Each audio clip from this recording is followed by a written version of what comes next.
Happy Tuesday, YouTube. Happy Tuesday, everyone. And please welcome my guests, Midnight Goddess. Hello. And Dr. Smith. Hello.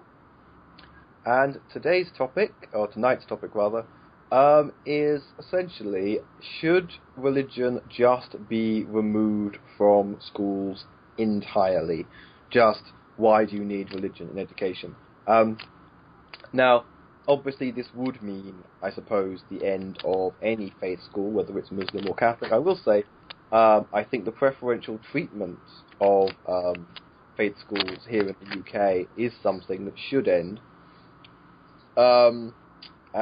Is it a concern that there could be extremism being bred in some of the Muslim state schools? I think quite possibly.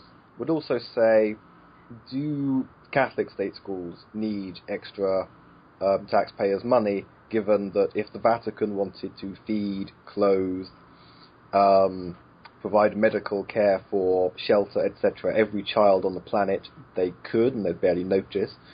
They'd barely notice anything had gone from their bank, I mean. And I would definitely say it's an end for that.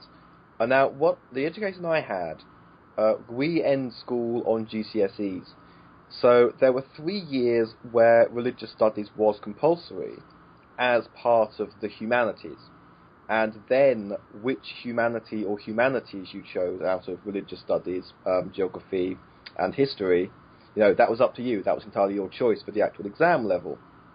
I would say as a subject, purely academically, it does make sense to include religious studies because they help you understand geography and history. We call them the humanities because they're 3 complementary things. You'll understand history better if you know geography, for example. Even Richard Dawkins, the super mega atheist, thinks that. But that should definitely include comparative religion. Well, Christians may believe this, but on the other hand, Hindus believe this, and so on. But that's me talking from a British perspective, also never been to a faith school, although I think my school was partly funded by perhaps there was some religious element in the funding, but there were other things. Midnight Goddess, your thoughts? Well, I agree with you to a point. I have been in both Catholic and non-Catholic schools in going to school. Yeah. Now, in the sense of, I agree that I really benefited from the World Religion program because that allowed me a glimpse at all the other types of faiths and religions and belief systems. But when I went to the Catholic school, I had to take religion courses. I had compulsory times that we had to go to the chapel. There was prayer time. It was just really ridiculous and very, very much pushed on you that, religion was everything and things like that. Like the school was so religious that if you were pregnant, you had to transfer out of the school because child out of wedlock weren't permitted. So for me, I found that the religious program, like just the class itself of world religion, really gave me a great perspective on the world. But if I had to choose between which school I would have preferred to attend, I would have rather preferred to attend the secular school because the other school was so domineering and so very, very much wanting to push religion down your throat. See, I know an older man, or I used to know him, who was raised Catholic in Germany. And it always astonishes me how people see nuns in this fluffy, lovely sister act kind of way. Nuns are mean. Yes, and this guy was beaten for being left-handed, and they could detect effeminacy, and he was in fact gay. Well, it's not all gay men are effeminate, but he was an effeminate gay man. And they tried to beat that to correct his effeminacy, or maybe to correct his homosexuality. I remember on his shelf, into his 40s, 50s, whatever, he actually had a book called How to Be a Gay Catholic. This is some self-help book that you have to go and read. How do you cope with being gay and Catholic? And memories of being, because nuns are the answer. Nuns will beat that deviance, effeminacy, and also your left-handedness out of you. Yes, what lovely people nuns are. Dr. Smith, your view on religion's place in education? You kind of posed the question of should religion be taken out of schools completely, and I don't think it's possible. Now, when I say that, I mean, here in America, they don't want prayer in schools, but, I mean, who's that to stop, or who could stop one student from wanting to say a prayer like, hey, God, help me through this test, or, I don't think anybody wants to enforce. Well, that would, as you say, that's unenforceable. But I don't think anyone is trying to stop people praying. It's when you have an official prayer that everyone's meant to do in the assembly, and people either are left out because they're not Christian, whether they're atheist or whatever, or they are kind of forced to take part in something. Well, if they don't do it, they could be singled out and persecuted because they're in a minority. If they do it, they feel that they're hypocrites and they're lying. The other thing is it tends to favour one religion, and these people are quite often hypocritical. They do want to favour Christianity. And a real secularism is saying, well, if you're going to have a Christian prayer, but not everybody is from that tradition, what about Muslims, what about Hindus, what about Sikhs? I don't think anybody is trying to impose anything, and I've worked with people who had to pray 5 times a day, and they go off to a spot and they face east and they do the whole Mecca thing. There's no one's trying to impose that you can't do it. It's when it's tyrannically built into the institution as this is the norm that's the problem, if you see what I mean. Sure. Well, my thought on it is that you can't exactly take it out of the schools, like I said. It's just not possible. But rather, I think that on a limited basis, in a sense. Now, when we were talking before the show,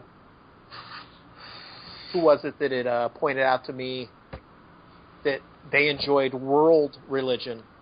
That was me. Okay. I think you should take this then. World religion was just absolutely fascinating. It opened my eyes to, so much, so many different cultures and so many different things, like Buddhism, Taoism, paganism, Satanism, Islam, Judaism.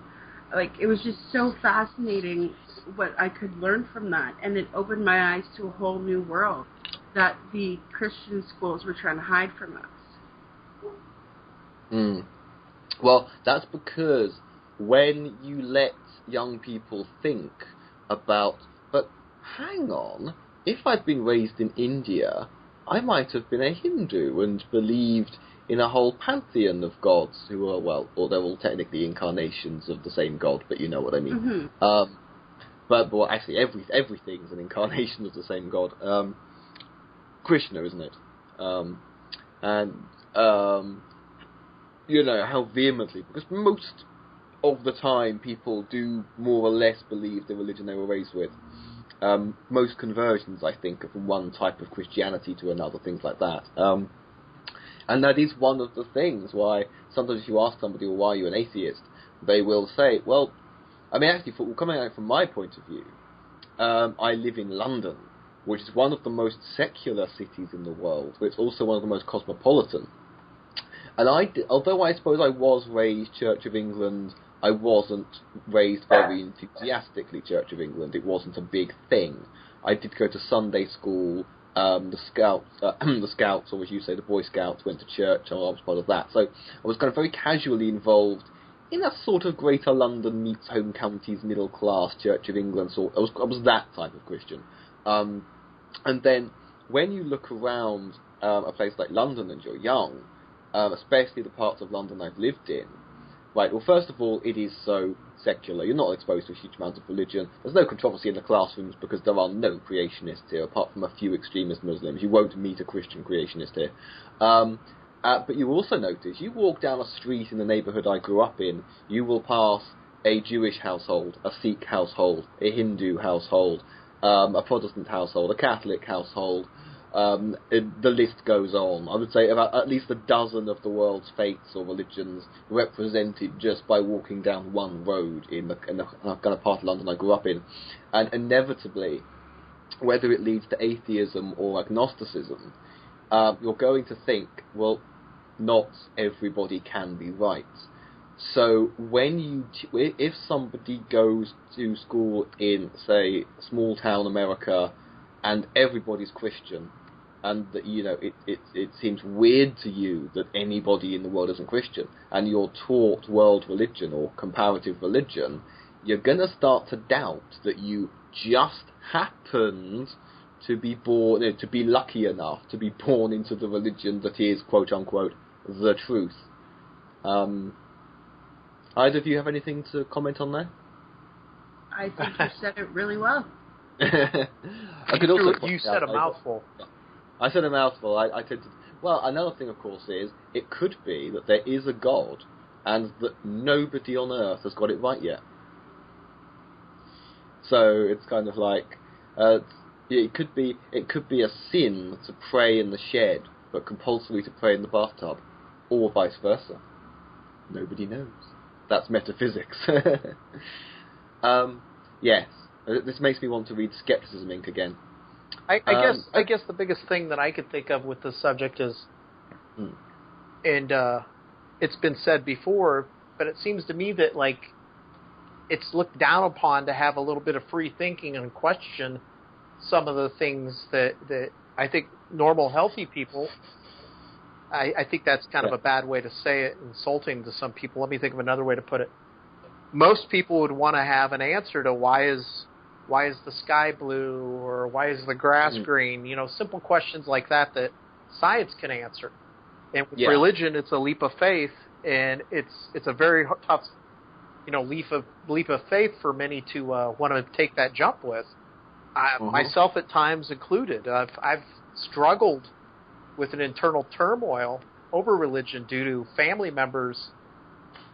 I don't want to say bullying, but rather being very pushy with their opinions and thoughts on God and religion and whatnot.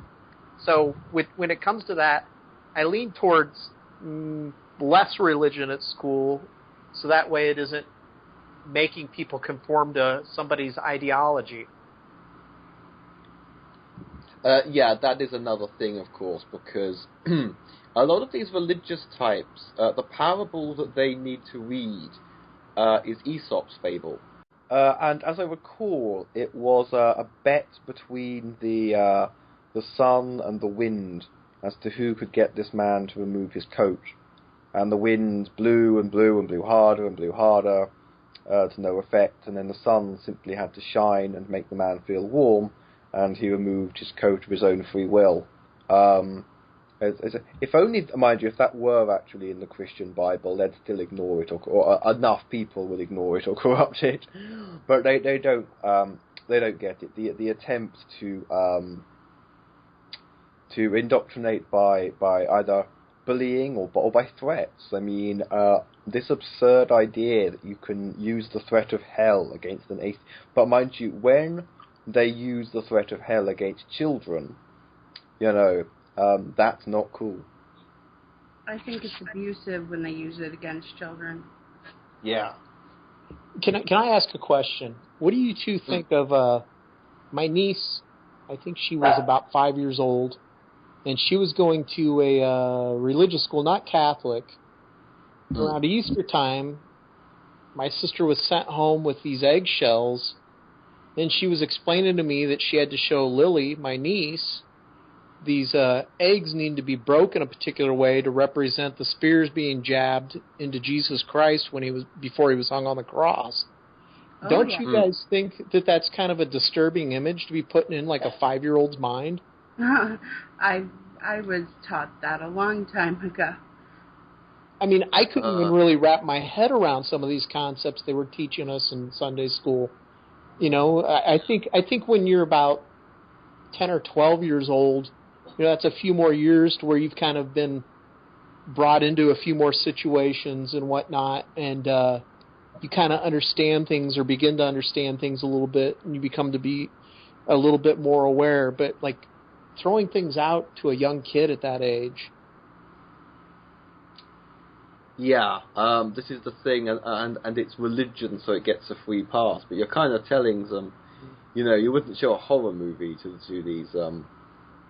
these kids, you know, and these are the people who are so often up in arms about violence and sex and swearing. But that's religion. That's putting the fear of God and guilt and shame into a child for the right reasons. That's a good thing. Okay, I'm going to open up the floor. Does anybody have any remaining thoughts on the subject? I think go ahead, you first. Okay, I just think that we really need to watch what we're putting into our children's minds. Do we want a generation of people who do things out of fear, like what we were talking about in the last segment on Monday, but with the bulletproof blankets? This is just another way of indoctrinating fear into a generation. And when you have a generation that's fearful, you have a generation that you can control. Yeah, absolutely. And Dr. Smith? I think it's dangerous with religion getting involved in schools, whereas I think it's safer for a school to teach about religion on the other side, if that makes any sense.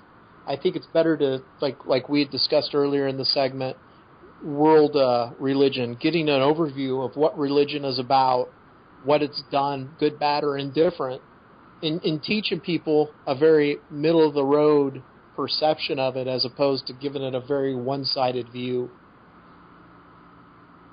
Yep. Okay, I agree. And actually, this reminds me a little bit of a subject that we never got around to covering, which kind of connects with this story because that Muslim kind of extremist indoctrination of children, not to pick on Islam. We talk about the dangers. There is sometimes danger.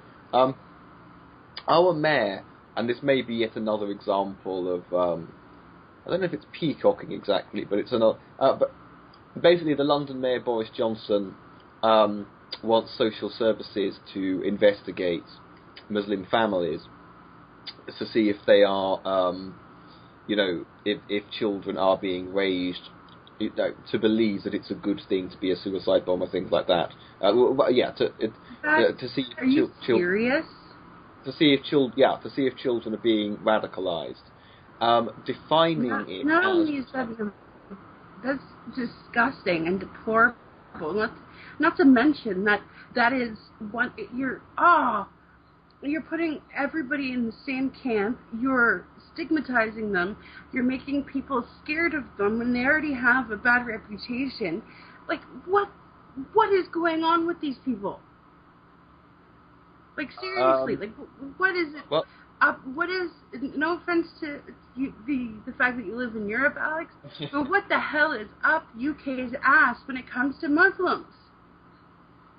If it's not, I don't think. If it's not the BNP, it's UKIP. If it's not UKIP, it's the government social services now. Like, what the hell is your deal with freaking Muslims? Well, Boris Johnson's angle is that to indoctrinate a child into a radicalized version of a religion is child abuse. So it's to investigate potential child abuse. The radical Catholicism isn't weirder and worse? Well, this is the point that it would, there could be a backlash at the Muslim. If this actually happens, the Muslim community could feel even more persecuted, and that is indeed a side of it. Bearing in mind, I said peacocking because you have to remember, London is a city that has been bombed by Muslim extremists not that long ago. And obviously this is a mayor of a city, and people who have power don't want to lose it. Boris Johnson is at least, assuming he doesn't go for a higher job, he's going to at least want to maintain his position as mayor of London. This is somebody who wants votes. And if people, and again, it's a climate of fear.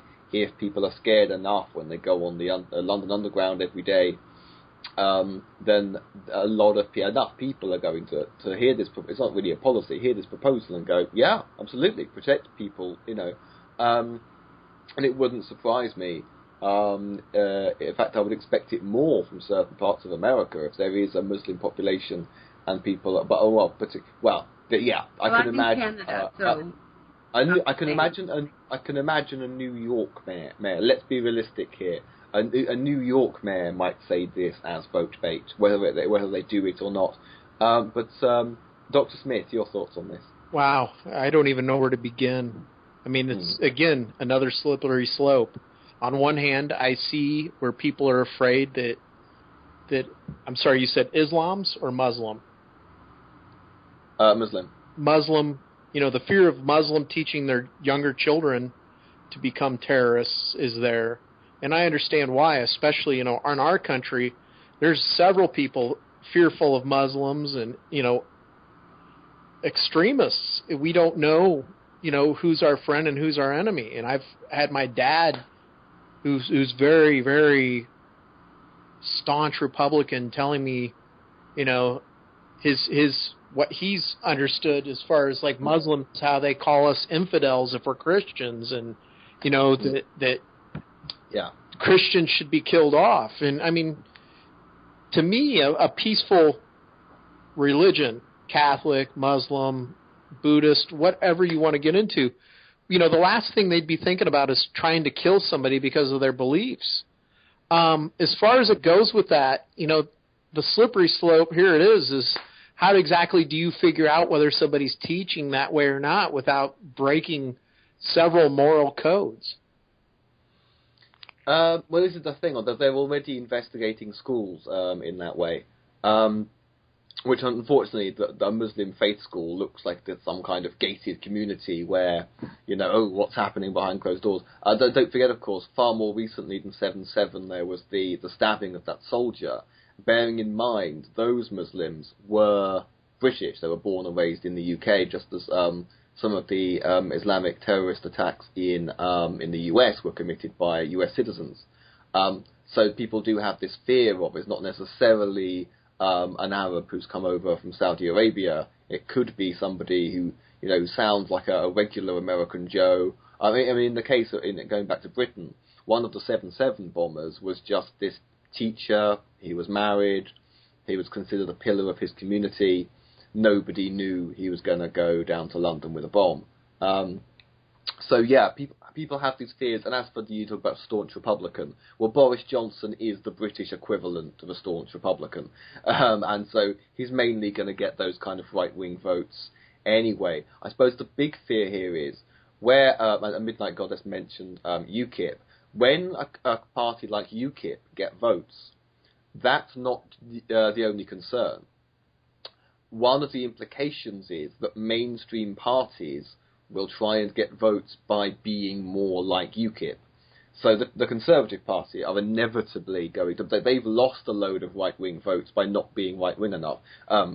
Remember, it's oddly enough a Conservative government that passed marriage equality in the UK.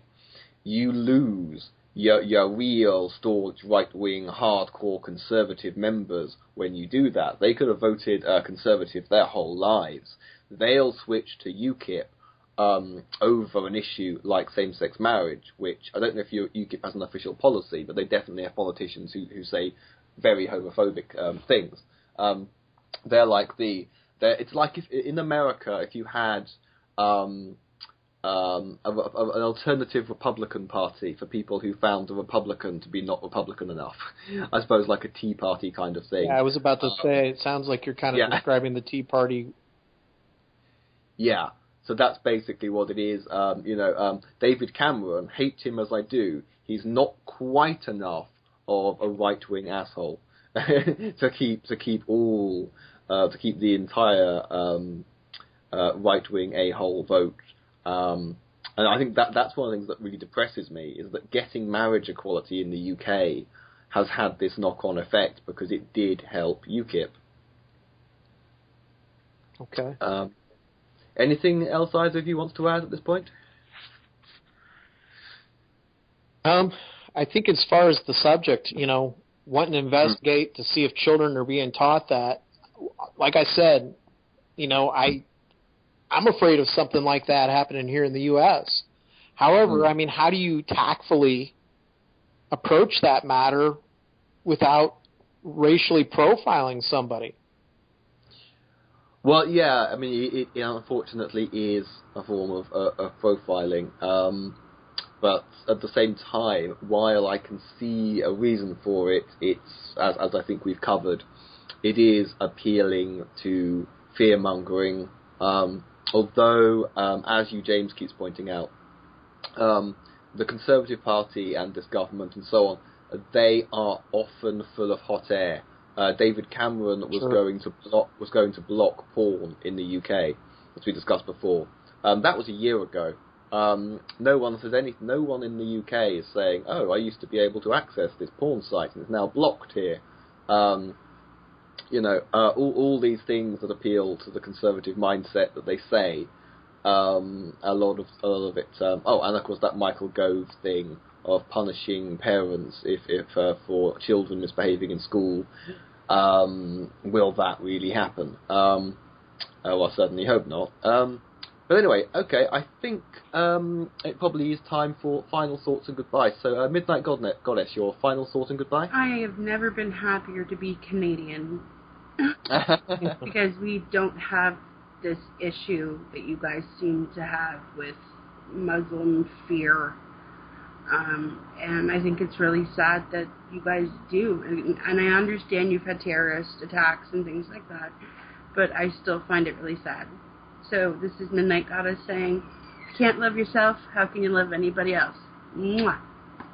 Okay, and Dr. Smith, final thought and goodbye? Good conversation. I think maybe in the future this is another topic we'll probably hit again, I bet. Yeah, I should imagine so, or something related to it. And, I can't think of anything else to say, so it's good night from me.